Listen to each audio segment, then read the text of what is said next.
Hello everyone, this is Serious Trivia. Welcome back to part 20 of our tutorial series on Total War 3 Kingdoms featuring Cao Cao. And we're gonna pick things back up after a battle outside of Danyang, where we defeated Liu Yao's army and his garrisons. Now there is one issue that has happened, dealing with legendary save files.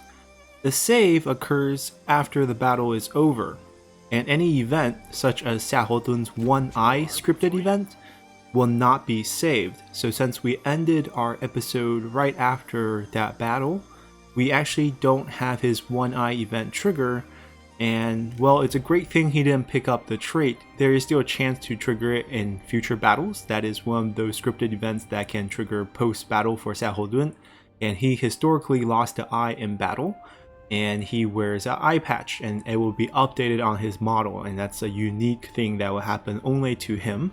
Whereas other characters can also pick up the One Eye Wounded trait, but there will be no change to the model, and it will require you to actually get defeated in battle.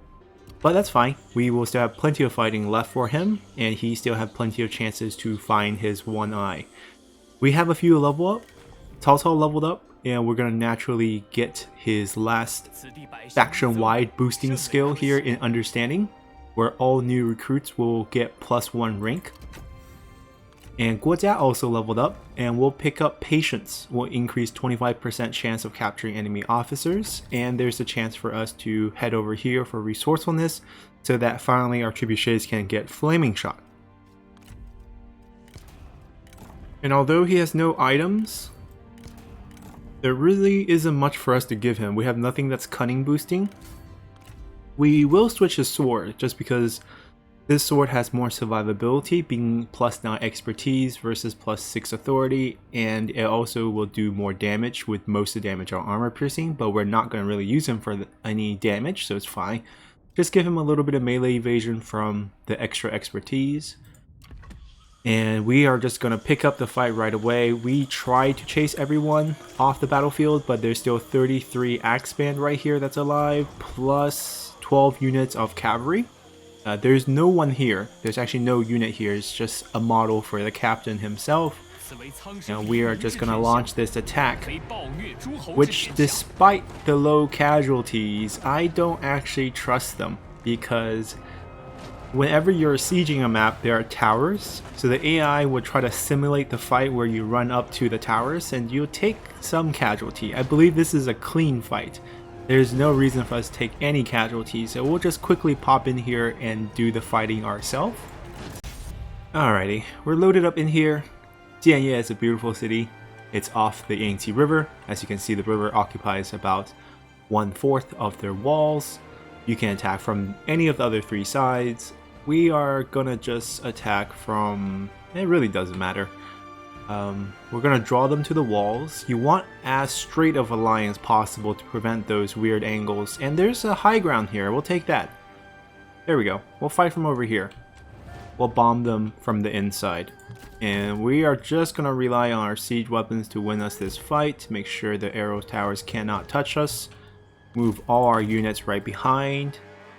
We want the enemy to see them because we want them to be on the walls.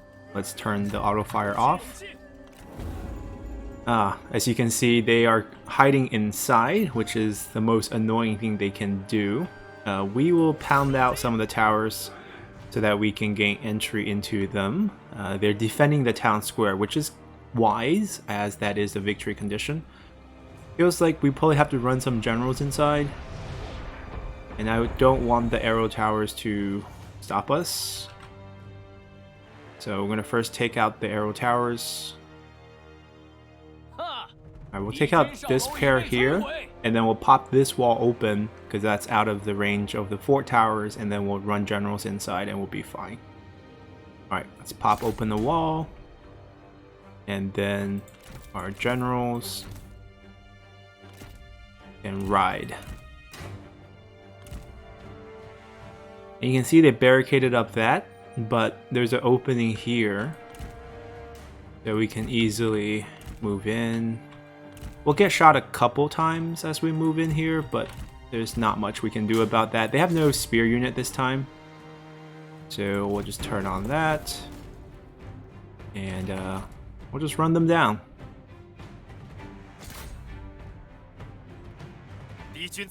And that's it. Just to make sure we don't take any excess damage. Guojia did get hit a couple times, but that's no big deal. Alrighty, and we captured Danyang. We'll just occupy. Now, why was Danyang one of our early stops in terms of deciding how to expand and we decided we want to come south? The reason is Danyang's one of the best commanders in the game. And if we take a look at the building browsers, we can take a look at what the two counties are. So they have a copper mine and a salt mine. Salt mine is pretty easy to describe. It's a linear progression to tier 5 where it produces you 550 base industry income. That is quite high. Comparatively, for the industry building that is standard in all commanderies, it can be upgraded either to a Grand State Workshop for 500 or a Grand Treasury Mint for 300 plus 15% corruption reduction. Both of these are very important buildings for industry. But you can see you can get 500 from a base building in any commandery. But if you have additional resource producing counties that also can give you industry, you can build up a high base industry which can be boosted by buildings like the labor building and like the private workshop, and as well as military forges will also boost 20%, and you can stack up a high base to get the maximum value. And not only do you have the salt mine that gives you 550, which is the highest industry figure you can have in the game, you also have access to copper mine, which gives you additional 500 or 450 if you go for the faction-wide corruption variety, which I do highly recommend. So you can get a total of 1,000 additional industry income from your resource producing counties, which is super high, because look at the ones we have so far. Huainan is very good. Toolmaker will give us a good 400 or 500 industry income, and livestock farm gives us peasantry, but peasantry max out at either 140 base or 120 base depending on how much food you want to produce with them. So in general, industry has the highest base values, then commerce income has the highest multipliers. You see you get 100% multiplier here on commerce income, and then marketplace gives you another 150, private workshop gives you another 190.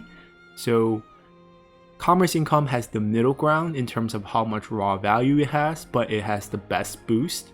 Industry has the best flat base, but not as high as a boost. But if you have high population, you have the bonus to all resources. So the income is going to be boosted for all sorts of income, commerce, industry, or peasantry.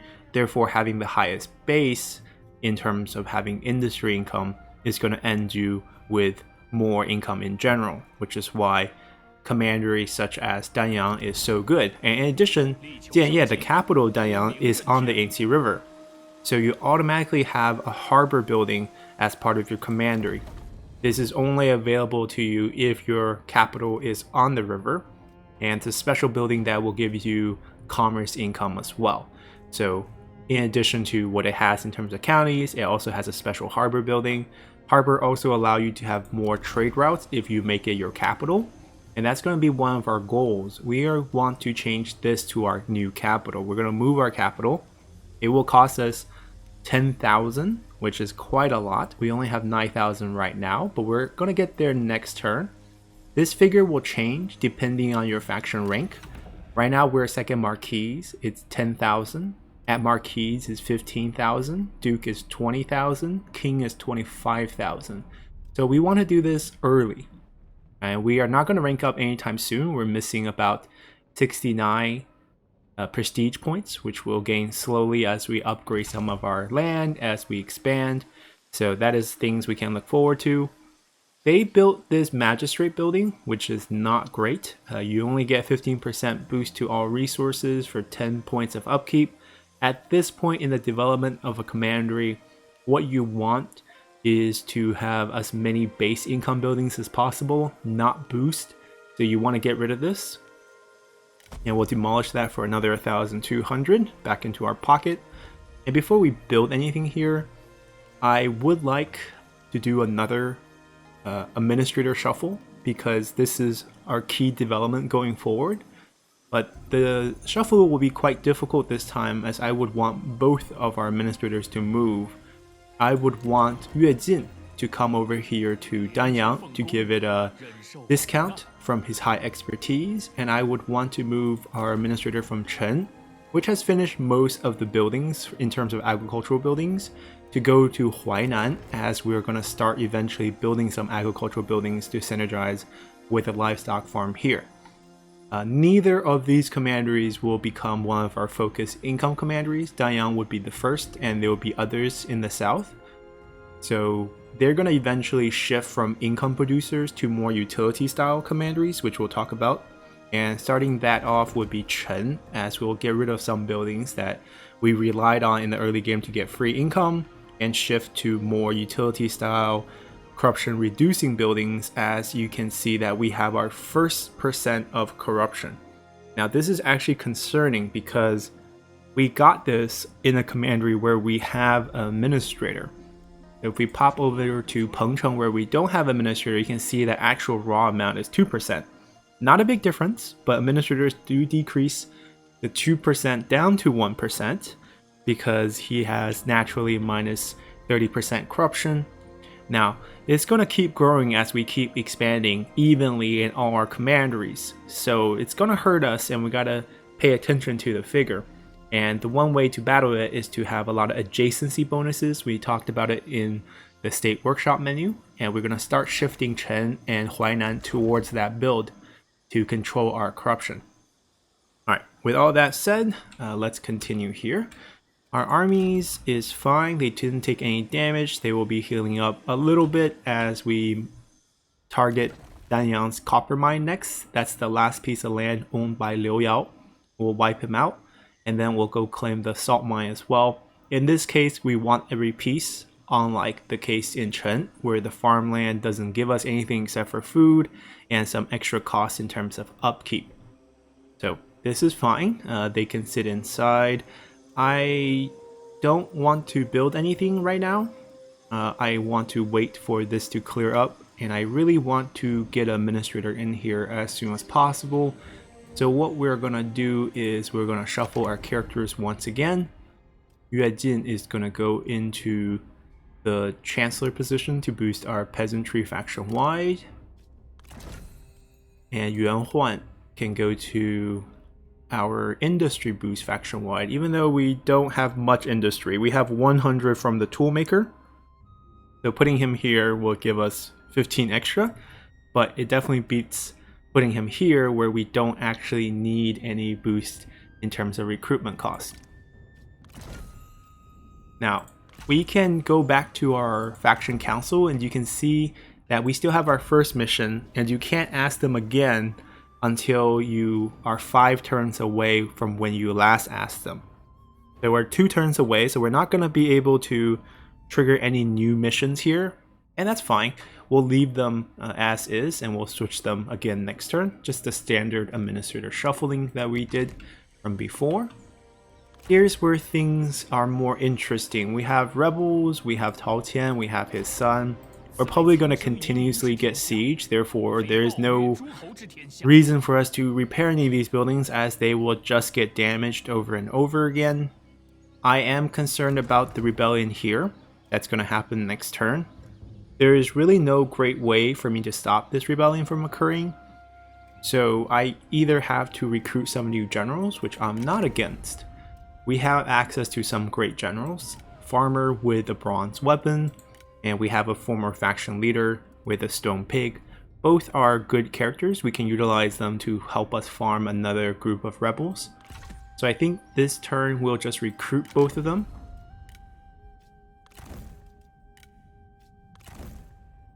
And worst case scenario, we paid 2,000 for 2 items. So there's the bronze glaive, and then there's the stone pig. And they're both decent characters, and I think they're not spies, given that they're both willing to spy for us, so there's no concern there. They do have retinues, so it is expensive to summon them onto the field, which is why we just recruited and we didn't raise army. We are hoping that Lady Bian can gain that last bit of experience to level up, so that we can pick up flexibility before we have to utilize these characters. And if we quickly take a look at spying, we have a new willing turncoat. No, this is a new recruit, never mind. So we have no one new. This is the character still in our character pool. These are new potential spies we can send from our bench. There are no new turncoats because we wiped out Liu Yao's army and killed those generals in a duel. So those 2 turncoats are gone. So there's no desire for another spy. Court is fine, just telling us that we have an empty administrator slot and an empty Grand Commandant slot. And we just take a quick peek at diplomacy. I don't think we have anything. We can make deals with him next turn, which we will.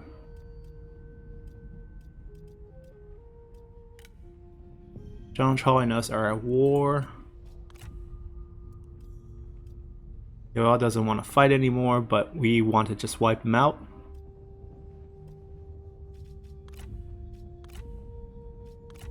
Alright, nothing really needs to be done. We can proceed and go to next turn, as we have no intention of building anything else either.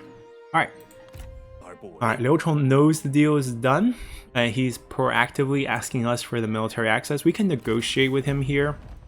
He's very willing to give us this, and you can see the food has timed out on his turn. So we're going to offer him food, even if it's just starting out at 1 just to see the value. That's pretty good. And we're going to ask for some payment in return. He's definitely wealthier than before, I believe. He has 8,000 stored up in cash. Okay, let's see, when does food fall off for him? Okay, at 6 food, we can comfortably give him that because we have 16. And let's see what we can ask for in return. Now, not a huge jump there. Still not a huge jump. Alright, that jump is a little bit higher, but if we just take that away, that's a pretty decent deal. Maybe we can go one more. Nope. So 250 is the max here. That's 2,500 over 10 turns. Just a quick peek. Yes, well, he does have quite a bit of items, but it's fine. I don't necessarily need those items. I'm just curious if we can get a better deal from the cash portion. So we would need like 100 here for this to drop this much, and that's not gonna work out for us. Okay, we need to find when this number jumps. It feels like it's not jumping by a lot. Okay, there's our first big jump. So let's say we go 800. Then at 800 over here, we can drop to technically 170 to have the same value. And you can see we are making net positive here by getting a mixed payment, which means over here, we can probably ask for about... we can ask for a lot more, it seems. Right, so in essence, we traded away about 38 per turn income, or 380, to get 800 back right away, taking advantage of how the rate of increase for both of his economic powers is different for lump sum and per turn, and we'll get this deal to net us the most income. Alright, Ma Teng declares war on the Han Empire. Dongmian, Ma Teng goes to war. Ma Teng is west of Dongmian, so it's fine. Zhangyang and Liu Dai. So basically, if we know one faction, it'll tell us any war that the faction is getting involved in. Zhuge Rong and Zhang Chao are fighting each other. So that we picked up Yu Mingxia, who used to be part of a faction, and she apparently was pregnant. It was Jia Long's faction. This is the old faction leader. He probably died, and the wife was pregnant. We picked up the wife, and now she gave birth to Jia Xuanzhi, who is now going to be in our faction as a little baby. You're not going to be able to see him here in the character until he comes of age when he's 18 years old or 90 turns away. So on turn 102, we're going to get this new character, a boy, Jia Xuanzhi, who's going to join us all of a sudden in our pool. This is what happens when we recruit one of these characters. We have an immovable event. This happens when you conquer a new territory. You can choose to deal with them if you have the necessary traits. We do not, so the only option for us is to actually pay 500 to force the locals to move. Not the greatest option, but not the worst, because there's penalties involved with the other options. We'll just simply force them to move. Alright, we're good there. We see that we have new rebels spawning over here. He has no item, so we can just murder them. He has picked up a new general, and she has another item, a unique item. So this army now has 2 bronze items, and it has grown in size, which is something we worried about. But what we can do is we can push away this group that is sieging us again with night battle to prevent them from helping, and then move them out to kill off this group manually to see if we can pick up both items, and if not, we'll just retreat back. We'll summon a new army here using the movement trick, and hopefully use 2 generals to just run down this group. Yeah, I think that would be okay if we can find some strong generals. Yu Jin, Cao Xing, Zhang Zhi. Okay, so we have a few more options picking up. So Cao Xing here is a historical character, but he appears in the story of Liu Bu. And you see that he has plus 10 satisfaction to his own army, no stat boost, which is really weird, and 25% range damage on himself, and he comes with a bow. And we are going to pick him up just for the sake of uniqueness. He has no stat boost, which is really sad. I hope this is something they can fix as well. This is not the way I think they intended for him to be. Zhang Zhi here, academic, 15 points, generic. Yu Jin, enforcer, Yu Jin, enforcer of the law, 30 points. Definitely not generic, and also historical character for Cao Cao as well, so we will try to pick him up. No past loyalties. He worked for Yuan Shao. That gives me a little bit of a pause in terms of recruiting him, since he's also not willing to spy for us. Let's take a look at him out here to see if there's any grudge. There is not. Okay. So my level of concern for him being a spy is pretty high now, even though he does come with a bow. I think we'll definitely pick up Yu Jin over here. He has great skill tree to become administrator. He already has 15% boost to industry and 40% boost to commerce. So he can actually slot right in for becoming our administrator inside of Danyang, because that's going to be a commerce and industry commandery. He also has faction fondness towards us because he's one of the historical characters that belonged to us. Okay, all these are faction-wide bonuses, not administer bonuses, so it's not going to really affect us. Okay, perfect. The only problem now is what are we going to do with Yue Jin, as he is definitely not going to go back to becoming administrator in this case. And the solution probably is we're going to have to fire him from his position. He's going to not like us for a little bit. We'll put him out in an army so that he can feel better and give him something to do. Alright, let's handle that. We're gonna throw him back into administrator post in Huainan. Huainan is actually worth developing, as it does have 3 counties. We could keep Yue Jin in this position. It's not a total loss of salaries because we do have a decent amount of peasantry increasing here. 345. Over here is another 205, so that's 500 plus, 550. And there's a little bit here from the settlement, I believe, 25, right? So we have like 500-ish, and 15% of 500-ish is enough for the 200 salary that we have to make, I believe. No, not even close. Not even close. That's like barely 100. So unfortunately, we're going to lose money there, but eventually we'll turn it around. I don't want to make him too unhappy. Zhang Chao's forces are marching towards us. They're not very strong, as you can see. Oh, Zhang Miao. He's a childhood friend of Cao Cao. Now, I'm wondering if he's actually fighting Zhuorong, because they declare war on each other, so I'm not going to turn the whole army around just for them. We're going to continue to fight here. We'll pick up this fight quite easily real quick.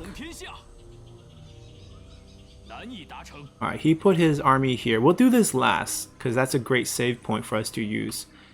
I'm going to put Yu Jin into the administrator slot right now. So we'll recruit him. And we'll come over here to Danyang. And we'll pop him in, and we can see that he's gonna help us reduce costs as well as boost some of the income. And he can do better than what he has.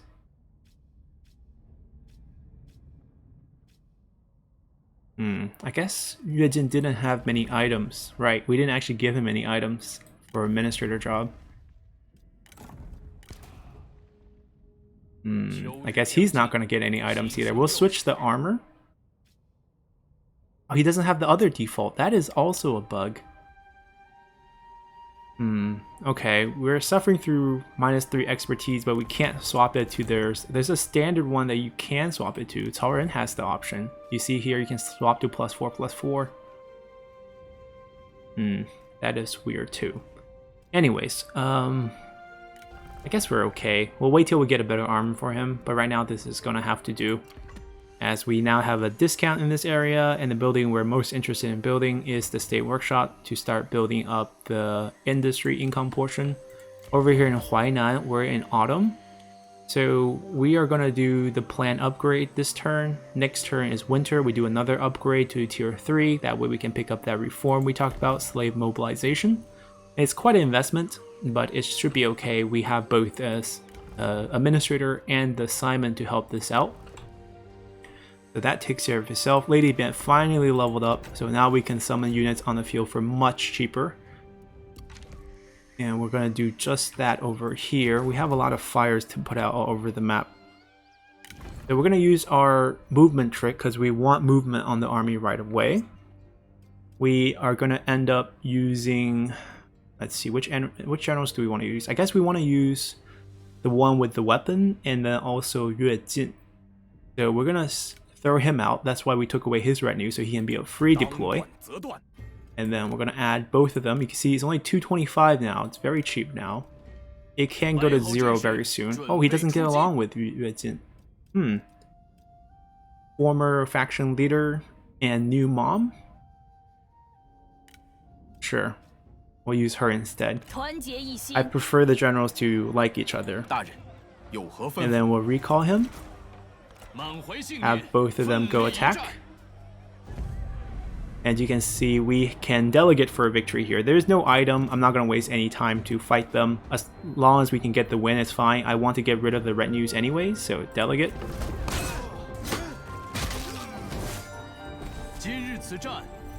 Alright, that took care of that issue. You see all the units have been wiped, and that's totally okay. General took a big beating tier 2, and that's also okay as we're going to recall them for full heal. This buys us plenty of time until the next rebellion, because there's going to be a period of military crackdown post-rebellion. It goes from 8 to 7 to 6 to 4 to 5, or 5, 4, 3, 2, 1 until there's no more military crackdown, and then we'll return to the rebellious ways. That is when we're going to summon another army to take care of them. No big deal. Over here, he never learns. We're gonna do the night battle to isolate Tao Qian. I can just delegate here, but we'll take some casualties. We are already taking casualties from the attrition, which is really a bummer. Maybe I want him to just get off the field. But I think we'll just fight this manually. I still think it's wise if we don't actually kill him. So...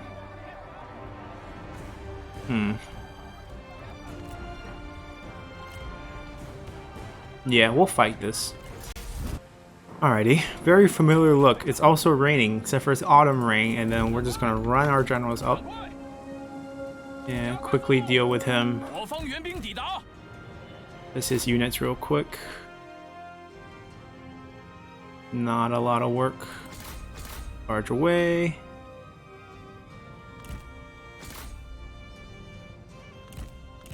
Don't want to really kill him. One gentle tap. Alright, there we go.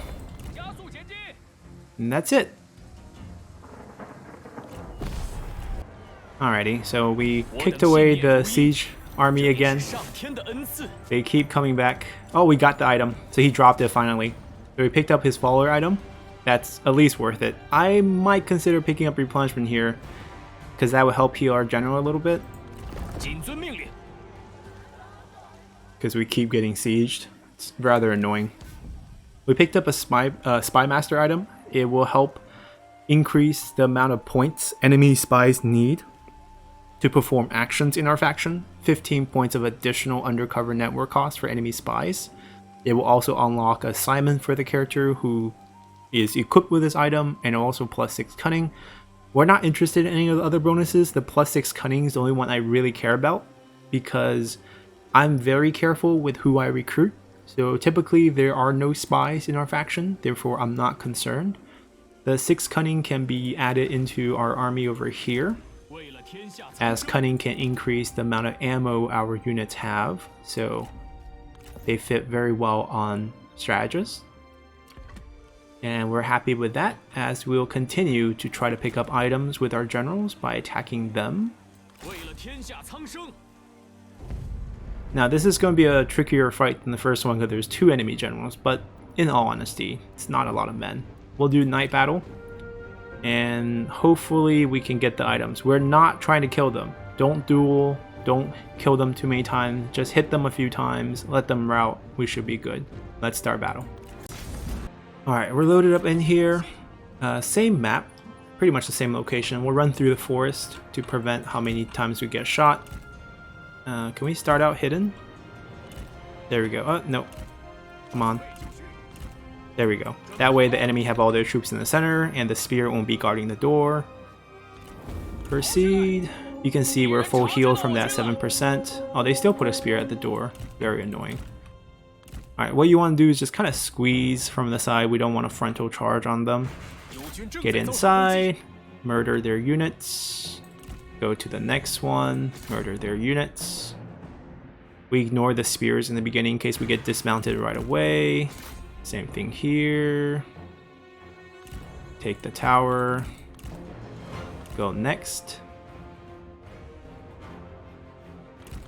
As they're oh, there's still one more that's not spear.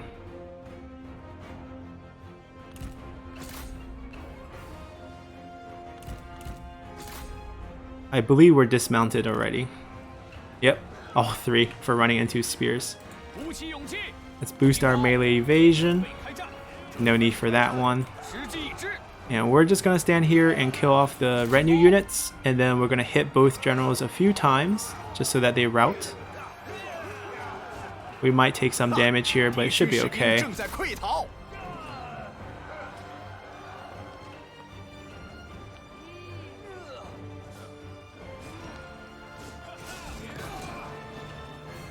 And she's thinking about it. 2 points. We can try to capture this as well. First step into the flag. That drops their morale by 10 points.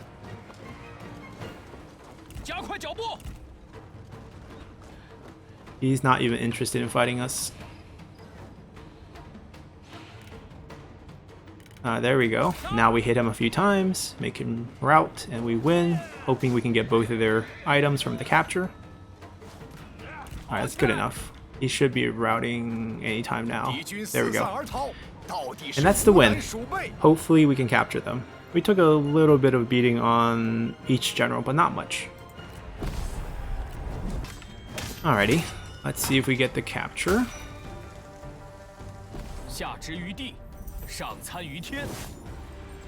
We got the item. We didn't get the capture. We got a eunuch. She still has the shaman. Or he has the shaman. That we still want. We'll take income here. He's running farther and farther away from the actual commandery, which is fine. We're going to come back here, of course. We're going to defend here. They might siege us very well again. Very foolish of them. We don't get to utilize this commander at all. Very sad. We will turn on them soon. Now the eunuch item is very interesting. So the eunuch item has a lot of debuff if you give this item to your faction-wide character, as in your prime minister, heir, or faction leader. Minus 10 points satisfaction, but it will also reduce corruption by 5%, which is actually kind of useful. There is an interesting stat multiplier here, +4 cunning, -4 authority. It's good if you give it to a random general, that is a cunning general that needs a little bit of cunning because all the other ones would not be relevant. Or you can use it as a trade piece to give to a faction who you don't like, or you have characters in that faction that you want. You give them the eunuch, they equip the eunuch on their leader, everyone in their faction hate their leader more, and you have a chance to get turncoats. So it is a very useful item, and hopefully we can utilize it in our campaign a bit later. Now, we've just been busy putting out fires everywhere. Let's see if there's anything for us to actually build. Not really. We're gonna come down here and wrap up our episode by wiping out Liu Yao's faction here in Wangling, which is their copper mine. Now, they don't have much of an army left in their main force, but they do have a retinue here, and copper mines, like most mines, are pretty good defensive maps. They are going to be towers, and they're kind of carved into a mountain. We'll have fun beating them up with our trebuchets, so let's jump in here. What's the capture percentage? 0 for the faction leader, but 76% here. Okay, we should do fairly well. Alrighty, it's raining again, which is not great, but it should be okay. I don't know if the enemy will charge out at us or not, but in case they do, we will have our spear units in the front, and then our trebuchets right behind. That's the main force here. We'll have our range off to the side, I guess. I don't think we'll utilize them much at all this fight. Cavalries, well, we don't need them either. And then we'll just have our generals line up. And there we go. They're charging. Let's fire. I'm gonna have my cavalry flank this group here. We can't do much because I don't want to run our troop into the enemy fire zone. So we're just gonna try to pound them with our manual firing of the trebuchets. There's not many enemy units, therefore there's not a lot of density to hit. We're gonna miss a lot of shots. Or we can do that with our manual firing. This is something you just have to get used to in terms of how fast the reload is and to kind of predict how the AI will move. But once you get the hang of it, you can maximize how strong your trebuchets are before they become highly accurate at a higher tier. And we have a pretty nice crossfire going on with our range units, which should do pretty great. There we go. I'm gonna stop firing here, gonna hit that unit in the back. Can we get a duel going on? They don't want a duel. Okay. That's fine. We'll kill the units. If the general don't want to come close, we'll be happy to just... I want to kill some of the cavalry. There we go. You kind of want to predict a few misses. They usually go long, so you can kind of aim them slightly ahead. And then you can see the balls roll right into them. That's not a great shot. We kind of hit right in front and right behind him. But I think our crossbow units are going to shred them. They routed. No need to fire.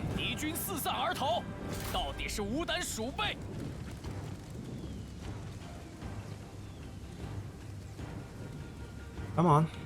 Don't be shy. Here it comes. Not that great. But they routed. The morale is cratering. You gotta remember, they are feeling the outnumber effects. Yep.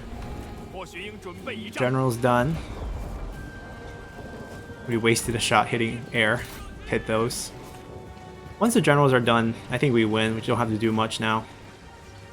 Superior range. There's really nothing the AI can do. They've made it to this point right here.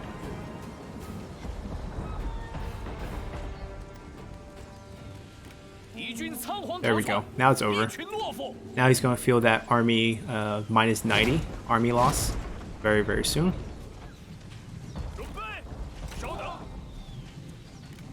Do you want to duel? I'll give you that chance. Nope, he's routing. And we win. I want to capture him. I could use another strategist for sure. And he doesn't have a retinue, so that's an easy redeployment. Alrighty, that was pretty simple. He died. Because he's a garrison wipe. So he was part of the garrison. If we don't capture him, he dies. We did pick up one of his silver items. He lost one layer of resiliency. I mean, this was always going to be his fate because he was in the garrison. So if we win, he either gets captured or because he has no resiliency, he will die. So if there's a character you really want, then you don't want to fight them inside garrisons. In this case, he's not one that I really wanted. It's fine. It'd be nice to get him, but it's okay. We'll pick up the Occupy. And Liu Yao's faction is destroyed. So what happens with his faction now is all his characters will join different recruitment pools. None of them are likely to join ours because we're the ones who wiped out his faction. Liu Yao himself will gain a grudge against us because we wiped him out, and he will go join some other faction. We're going to move on in the next tutorial part to wipe out the last piece of the salt mine here. This is a new faction. This is only area. As you can see, one of the counties is his capital. We'll just wipe him out to complete our Danyang collection as we look to expand farther south. We have some new factions popping into our view. We have the Bandit in Yanbaihu. He has Xingdu as his capital. We are going to try to wipe him out. Banglang here in Kuaiji, we're also trying to wipe him out because inside Kuaiji is the rice paddy, which is one of the key reasons why we went south, because we want that faction-wide replenishment as we will continue to take more and more of these land and continue our expansion while holding on in the north. We're also going to start converting our capital over here. That's capital right now. I want to move it into a more utility style commandery. We'll get rid of some of these rebellion triggering buildings and build in a different style. We'll pop in some military buildings. We'll pop in some anti-corruption buildings. We will eventually end the war with Taotian. This repeated siege and re-siege is not really doing it for me. Right now it's okay because our main army is busy. As we pick up more income by picking up more territory, we can afford a second army. We'll flush out this army entirely, have them, secure a good peace deal or fight back. Both are okay options as we look forward to continue this campaign. So hopefully you guys enjoy this one, and see you guys next time. Bye!